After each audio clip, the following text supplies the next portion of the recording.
BJP అధికార ప్రతినిధి రాణి రుద్రమదేవి గారు ఉన్నారు. ఒకసారి మాట్లాడదాం. కేటీఆర్ కిషన్ రెడ్డిని టార్గెట్ చేస్తూ మాట్లాడుతున్నాడు. లోక్సభ ఎన్నికల వేళ దేనికోసం అనుకోవచ్చు ఏంది? అటెన్షన్ కోసం. దేనికోసం ఏముంది, ఇవాళ వాళ్ళని తెలంగాణ ప్రజలు ఎవరు పట్టించుకుంటలేరు. ఇవాళ వాళ్ళని ఇంట్లో కూర్చోబెట్టినారు. అధికారం ఇక జాలు, మీరు పరిపాలించిన కాడికి మీ అహంకారం జాలు, మీ దోపిడీ జాలు, మీ అరాచకం జాలు అని చెప్పి వాళ్ళని కూర్చోబెట్టినారు. ఇవాళ దాన్ని తెలుసుకోకుండా మరీ మితిమీరి అజ్ఞానంతో మతి భ్రమించి ఇవాళ కిషన్ రెడ్డి గారి పైన ఇష్టం వచ్చినటువంటి మాటలు మాట్లాడడం అనేటువంటిది ఆయన అహంకారానికి మరొకసారి అది నిదర్శనం. ఇవాళ సికింద్రాబాద్ పార్లమెంటు ప్రజలు మరొకసారి కిషన్ రెడ్డి గారిని గెలిపించబోతున్నారు. మిగిలినటువంటి మొత్తం స్థానాలలో కూడా తెలంగాణ 17 స్థానాల్లో మెజారిటీ స్థానాలు బీజేపీ గెలవబోతోంది. అది ఓర్చుకోలేక కేటీఆర్ గారు ఇష్టం వచ్చినటువంటి మాటలు మాట్లాడతారు. కిషన్ రెడ్డిని కొన్ని మాటలు మాట్లాడేది కురుకురే ఇలాంటి మాటలు ఎట్లా చూస్తారు దీన్ని? గతంలో ఆయన చేసింది కూడా ఏం లేదు. సికింద్రాబాద్ పార్లమెంటు ప్రజలకు అసలు ఏం చేసిండు అనే ప్రశ్నలు వస్తున్నాయి, ఏం చెప్తారు? అంటే ఇన్ని రోజులు ఏంటంటే ఆయనకు కేవలము మతి భ్రమించింది అని అనుకున్నాం. ఇవాళ పాపం సీఎం కావాలనే కళ ఉండే కేటీఆర్కు. ఆ సీఎం కావాలనే కళ నెరవేరలేదు. ఒక దిక్కు వాళ్ళ చెల్లెవై లిక్కర్ దందాల తిహార్ జైల్లో ఉన్నది. రేపో మాపో ఫోన్ ట్యాపింగ్ దందాల ఈయన పేరు ఏడ బయటపడుతుందో అని ఆ భయము ఉన్నది. కాళేశ్వరం దందాల వాళ్ళ బావ పేరు ఏడ బయటకు వస్తుందో అనే భయం ఉన్నది. అన్ని చుట్టుకొని వాళ్ళ నాయన ఎక్కడ పోతాడో అనేటువంటి భయం ఉంది. కాబట్టి ఆ భయంలో మతి భ్రమించి ఏది పడుతుంది మాట్లాడుతున్నారు కేటీఆర్ గారు. నేనేమంటున్నా అంటే సికింద్రాబాద్ పార్లమెంటు పరిధిలో చేసినటువంటి పనులన్నీ సికింద్రాబాద్ పార్లమెంటు ప్రజలు చూస్తున్నారు. సికింద్రాబాద్ రైల్వే స్టేషన్ దగ్గరికి రా, చూపిస్తాం మేము ఏం చేసినారు. చెర్లపల్లి టెర్మినల్ దగ్గరికి రా, చూపిస్తాం మేము ఏం చేసినాము. ఇవాళ సికింద్రాబాద్లో ఎక్కడిదా ఏడికొస్తావు రా, నువ్వు అన్నావు కదా కరోనా సమయంలో కురుకురే ప్యాకెట్లు పంచిండ్రని. గాంధీ హాస్పిటల్లో ఆక్సిజన్ ప్లాంట్లు కిషన్ రెడ్డి గారు పెట్టకపోతే కేటీఆర్ పెట్టిండా, వాళ్ళ నాయన పెట్టిండా? టిమ్స్ హాస్పిటల్లో ఆక్సిజన్ ప్లాంట్లు కిషన్ రెడ్డి గారు పెట్టకపోతే వాళ్ళ నాయన పెట్టిండా, కేటీఆర్ పెట్టిండా? ఎవరు పెట్టారు? మీరు ఇంతకుముందు మాట్లాడుతూ చెల్లె తిహార్ జైలుకి పోయింది, ఆ తండ్రి రేపు ట్యాపింగ్ కేసులో పోతాడు, ఈయన డ్రగ్స్ కేసులో పోతాడు. ఏంటి ఆధారాలు ఉన్నాయా దీనికి సంబంధించి? డెఫినెట్ గా బయటకు వస్తాయి. ఇప్పుడు తీగలాగితే డొంక బయట పడ్డట్టు ఇవాళ ట్యాపింగ్ కేసు బయటకు వస్తుంది. ఎవరున్నారండి? మొత్తం ఒకటే సామాజిక వర్గం, ఒకటే సామాజిక వర్గం. కేసీఆర్ గారు, కేటీఆర్ గారి సామాజిక వర్గం. కేటీఆర్ గారి చెప్పితే వారి కనుసన్నలలో పనిచేసినటువంటి వాళ్ళే. ప్రభాకర్ రావు గారు అనేటువంటి వ్యక్తే కదా మొదటి ముద్దాయి. ప్రభాకర్ గారే ఏం చెప్పినారు? అమెరికా నుంచి ఫోన్లు చేసి ఆఫీసర్లకు ఆనాడు ఉన్నటువంటి ప్రభుత్వం ఏం చెప్పితే ఒక పోలీస్ ఆఫీసర్గా నేను గా పని చేసిన అనే కదా ఆయన చెప్తున్నాడు. మరి వారికి హుకుం జారీ చేసింది ఎవరు? ఎవరు చేసినారు? ఎవరు? కేసీఆర్ గారు, కేటీఆర్ గారే కదా. అసలు తీగ ఎక్కడ స్టార్ట్ అయింది? సిరిసిల్లలో పనిచేస్తున్నటువంటి ఆఫీసర్ను గుంజుకొస్తేనే కదా ఇవన్నీ బయటకు వచ్చినాయి, అంతే కదా. అంటే సిరిసిల్లలో ఎట్లా పోస్ట్ అయిండు? సిరిసిల్లకు ఎమ్మెల్యే ఎవరు? కేటీఆర్ గారే కదా. నిన్న మొన్నటి దాకా మంత్రి కేటీఆర్ గారే కదా. కాబట్టి దీని వెనకాల ఉన్నది ఎవరు? కేసీఆర్ గారు, కేటీఆర్ గారే. ఇవాళ తీగ లాగితే ఈ మొత్తం ఉన్న ఆఫీసర్లందరినీ కూడా బయటికి గుంజుకొచ్చినాక డెఫినెట్గా వాళ్ళు అనుకున్నటువంటి వాళ్ళు వీళ్ళే. సినిమా వాళ్ళని బెదిరించిండ్రు, వ్యాపారస్తులను బెదిరించిండ్రు, మీకు డబ్బు ఉన్నటువంటి వాళ్ళని బెదిరించిండ్రు, ప్రతి ఒక్కళ్ళ ఫోన్లు ట్యాప్ చేసి ఎవరికి ఏ చిన్న సమస్య ఉన్నా వాళ్ళను వీళ్ళే బెదిరించి వాళ్ళ దగ్గర నుంచి డబ్బు తీసుకున్నారు. వీళ్ళు దోపిడీ చేయండి ఏమైనా ఉన్నదా? ప్రతిపక్షాల నాయకుల ఇండ్ల కాడ పెట్టిండ్రు. మరి ఎండ్ ఆఫ్ ద డే ఎవరి నిధుల్లో వాళ్ళైతే జైలుకు పోవాల్సి వస్తుంది కదా. మీ పార్టీ నేతల ఫోన్లు కూడా ట్యాప్ చేస్తారని మాజీ ఎమ్మెల్యే రఘునందన్ రావు అంటున్నాడు. అందరి శ్రీరాములు, బండి సంజయ్ లాంటి వాళ్ళ ఫోన్లు కూడా ట్యాప్ అయినాయి అంటారు. నిజమేనా? వాస్తవమేనా? అయ్యుండొచ్చు. ఇప్పుడు కాంతి వాళ్ళు ఎందుకు చెప్తారు? డెఫినెట్గా అయ్యుండొచ్చు. ఇవాళ మొత్తం డేటా తీస్తే అసలు ఏ ఫోన్ నెంబర్లు ట్యాప్ అయినాయో కూడా బయటకు వస్తాయి. ఎవరెవరి ఫోన్లు ట్యాప్ అయినాయి అనేటువంటిది కూడా ఇన్వెస్టిగేషన్లో బయటకు వస్తాయి. బయటకు వచ్చినట్టు తెలుస్తాయి కదా కంపల్సరీ. ఓకే, దీని మీద బీజేపీ ఏమన్నా సీరియస్ యాక్షన్ తీసుకోబోతుందా ఫ్యూచర్లో?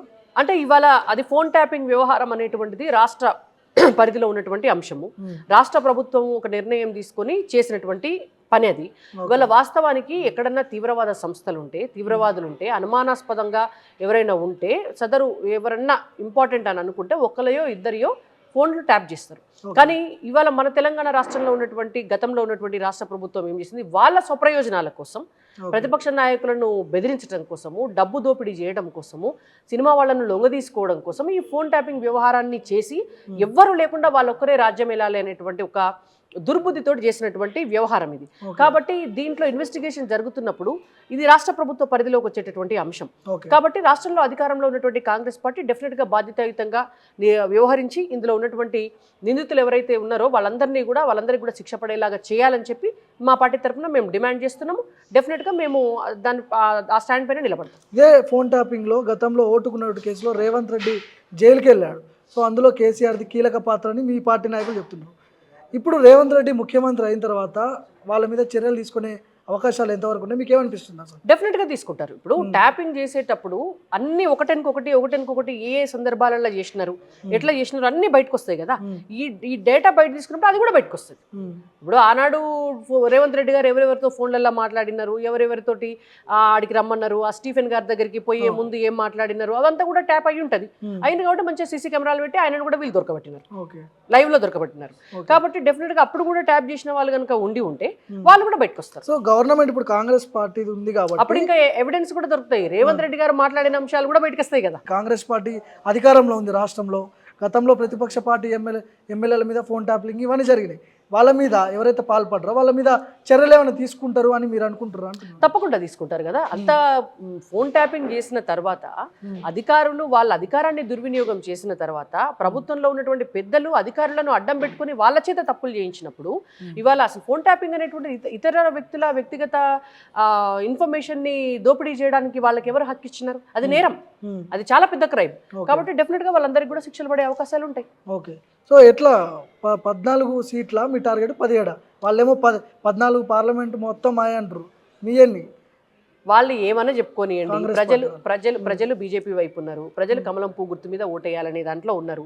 ప్రజలు మోడీ గారి ప్రభుత్వం మళ్ళా 3వ సారి కూడా ప్రధాని కావాలని కోరుకుంటున్నారు. రాష్ట్రంలో అధికారంలో ఉన్నది కాంగ్రెస్ పార్టీ కదా. అధికారంలో ఏ పార్టీ ఉంటే ఆ పార్టీ కొద్దిగా ఎడ్జ్ ఉంటుంది ఏ రాష్ట్రంలోనైనా. అయితే రాష్ట్రంలో అధికారంలో వచ్చేటప్పుడు రాష్ట్రంలో ఎవరు అధికారంలోకి వస్తారని చూసి ప్రజలు కొంత ఓట్ బ్యాంక్ వాళ్ళ వైపు టర్న్అవుట్ అవుతుంది, అది వాస్తవం. బట్ ఇవాళ దేశంలో ఎవరు అధికారంలోకి వస్తారనేది చూసి అటువైపు వేస్తారు ప్రజలు కూడా. ఇవాళ ఒక బీజేపీ ఎంపీ ఉంటే దేశంలో బీజేపీ అధికారంలో ఉంటుంది కాబట్టి డెఫినెట్గా మా ఎంపీ ప్రభుత్వంలో భాగస్వాములు అవుతారు కాబట్టి మాకు ఇంకొంచెం ఎక్కువ లబ్ధి జరుగుతుందని ప్రజలు భావిస్తారు. కాబట్టి ఆనాడే అసెంబ్లీ ఎన్నికలు అయ్యేనాడు కూడా ప్రజలు చాలా స్పష్టంగా చెప్పినారు, చిన్న ఓటు రాష్ట్రంలో జరిగేటువంటి అసెంబ్లీ ఎన్నికల ఓటు ఏ పార్టీకి వేసినా మేము పెద్ద ఓటు మాత్రం మోడీ గారికే ఇస్తామని. కాబట్టి ఇవాళ బీఆర్ఎస్ కార్యకర్తలైనా కాంగ్రెస్ కార్యకర్తలైనా కమ్యూనిస్ట్ కార్యకర్తలు సైతం ఇవాళ బీజేపీకి ఓటేయడానికి సిద్ధంగా ఉన్నారు. మేము ఇంకా మరీ 17 చెప్పుకోవద్దని చెప్పి ఫస్ట్ 10 చెప్పినాం, తర్వాత ప్రజల ఆదరణ చూసిన తర్వాత 12కి వచ్చినాం, ఇప్పుడు ఇంకా నమ్మకం పెరిగి 14కి వచ్చినాం. ప్రజలు ఆశీర్వదిస్తే నిజంగా భగవంతుడి దయ ఉంటే 17 గెలిచినా ఆశ్చర్యపోవాలి. కవిత అరెస్ట్ విషయంలో బీజేపీ సక్సెస్ అయింది అనుకోవచ్చా? బీజేపీకి ఏం సంబంధం అండి కవిత అరెస్ట్కి సంబంధించి? BJP is a political party. అయితే మేము ఇవాళ అధికారంలో ఉన్నాం కాబట్టి మాది కేంద్రంలో మా ప్రభుత్వం ఉన్నది. కానీ ఆమె చేసినటువంటి లిక్కర్ స్కామ్ అనేటువంటిది ఈడీ పరిధిలోకి వెళ్ళిపోయినటువంటి అంశం. ఎప్పుడైతే అందులో డబ్బు ప్రవాహం అనేటువంటిది జరిగిందో, సో అక్కడ డబ్బు ఇష్యూ వచ్చినప్పుడు అది మనీ లాండరింగ్ ఇష్యూ కాబట్టి అది ఈడీ పరిధిలోకి వెళ్ళిపోయింది.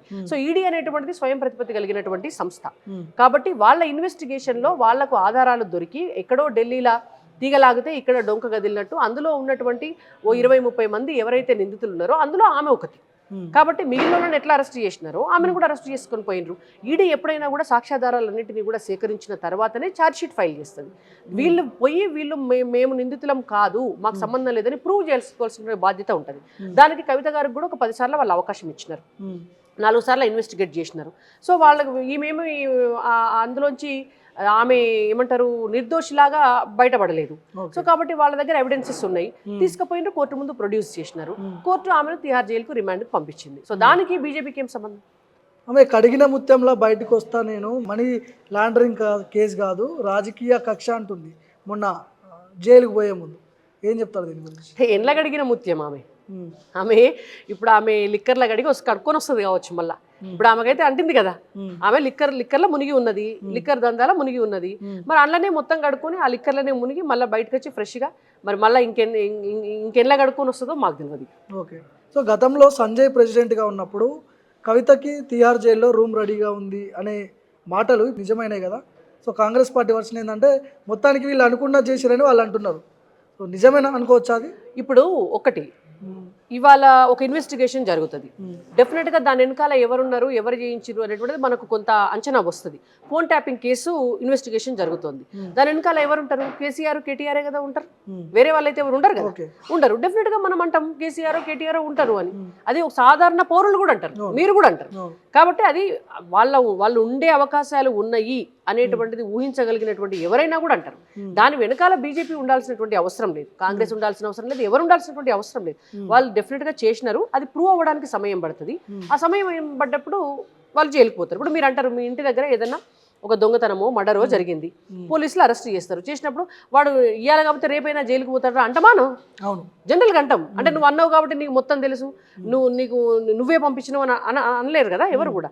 కాబట్టి అది జనరల్గా మాట్లాడేటువంటి. కాంగ్రెస్ పార్టీ వర్షన్ ఏంటంటే గతంలో బీఆర్ఎస్ బీజేపీ ఒకటే అని చెప్పినందుకు అసెంబ్లీ ఎలక్షన్లో కొద్ది కాంగ్రెస్ పార్టీకి వాళ్ళకి ప్లేస్ అయిపోయింది. సో ఆ మార్కుని తుడిపేసేందుకే కవిత అరెస్టు అని వీళ్ళు ఆరోపిస్తుంటారు కాంగ్రెస్ పార్టీ. ఇప్పుడు కవిత అరెస్ట్ అనేటువంటిది చిన్న అంశం అండి.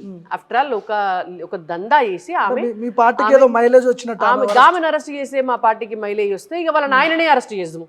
నిజంగానే మా చేతులు ఏమన్నా ఉంటే, నిజంగానే మా చేతులు ఏమన్నా ఉంటే గామెను ఎందుకు అరెస్ట్ చేయాలి? వాళ్ళ నాయనని అరెస్ట్ చేస్తే కదా ఎందుకు? ఇక మాకు మొత్తం భారతీయ జనతా పార్టీ చేసిన అభివృద్ధి పోయింది, 10 లక్షల కోట్లు తెలంగాణకి ఇచ్చినవి పోయినాయి, బీజేపీ కార్యకర్తల కష్టం పోయింది, ఇవాళ దేశం కోసం ధర్మం కోసం ఈ తెలంగాణ అభివృద్ధిలో ప్రతి పల్లెలేసిన రోడ్లు పోయినాయి, నేషనల్ హైవేస్ పోయినాయి, రామగుండం ఎరువుల ఫ్యాక్టరీ పోయింది, శ్మశాన వాటికలు పోయినాయి, ముద్రా లోన్లు పోయినాయి, గ్యాస్ కనెక్షన్లు పోయినాయి, ఏమంటారు ఇళ్లలో కట్టినటువంటి టాయిలెట్స్ పోయినాయి, రైతు వేదికలు పోయినాయి, హరితహారం చెట్లు పోయినాయి, గ్రామ పంచాయతీల మెయింటెనెన్స్ పోయింది, మున్సిపాలిటీల మెయింటెనెన్స్ పోయింది. ఇక ఇన్ని లక్షల కోట్ల రూపాయలు మొత్తం పోయినాయి. కానీ ఇక ఒక్క కవితను అరెస్ట్ చేస్తే ఓట్లు పడతాయి మాకు. ఇవన్నీ చేసినాం కాబట్టి ప్రజలు అవన్నీ చూసిండ్రు కాబట్టి ఓటేస్తారు మోడీ గారు. బీజేపీ పెద్దలతో ముఖ్యమంత్రి రేవంత్ రెడ్డి ఏమైనా చర్చలు జరుపుతున్నారా? లోక్సభ ఎన్నికల తర్వాత రేవంత్ రెడ్డి బీజేపీలోకి వస్తున్నాడని కేటీఆర్ అంటున్నాడు. అందుకు ఈ ప్రశ్న అడగాల్సి వస్తుంది. ఇక ఏం మాట్లాడలేక అదొకటి మాట్లాడుతున్నారు. ఇప్పుడు రేవంత్ రెడ్డి గారు డైరెక్ట్గా పోయి సీక్రెట్ ఏమున్నది అందులో, మోడీ గారిని కలిసి తెలంగాణ అభివృద్ధిలో డెఫినెట్గా మీ భాగస్వామ్యం ఉండాలి, కేంద్రంలో మళ్ళీ కూడా మీరే అధికారంలోకి వస్తున్నారు కాబట్టి అని అడిగినారు. డెఫినెట్గా చేస్తామని చెప్పుంటారు మోడీ గారు. ఇవాళ మోడీ గారు ఇక్కడికి వచ్చినారు, రేవంత్ రెడ్డి గారు ఆదిలాబాద్లో మీటింగ్కి పోయినారు. ఒక ముఖ్యమంత్రిగా ఆయన ఆ పని చేయాలి, బాధ్యతాయుతంగా చేసినారు, తప్పేమున్నదల్లా. డెఫినెట్గా రాష్ట్ర ప్రభుత్వము కేంద్ర ప్రభుత్వము మంచి గుడ్ రిలేషన్షిప్లో పని చేసుకోవాలి. గతంలో కేసీఆర్ ముఖ్యమంత్రి ఉన్నప్పుడు ఇవన్నీ లేదు కదా. మోడీ వచ్చినప్పుడు కనీసం కేసీఆర్ రిసీవ్ కూడా చేసుకోలేని పరిస్థితి. ఇప్పుడు రేవంత్ రెడ్డి రిసీవ్ చేసుకుంటున్నాడు. సో వీటన్నిటిని కొద్దిగా పాజిటివ్ వేవ్ కనిపిస్తూ ఉంది. సో ఎట్లా చూడొచ్చు దీన్ని? అంటే వాళ్ళు తప్పు చేసిండ్రు, వాళ్ళు చేసింది వాళ్ళది తప్పుడు కల్చర్.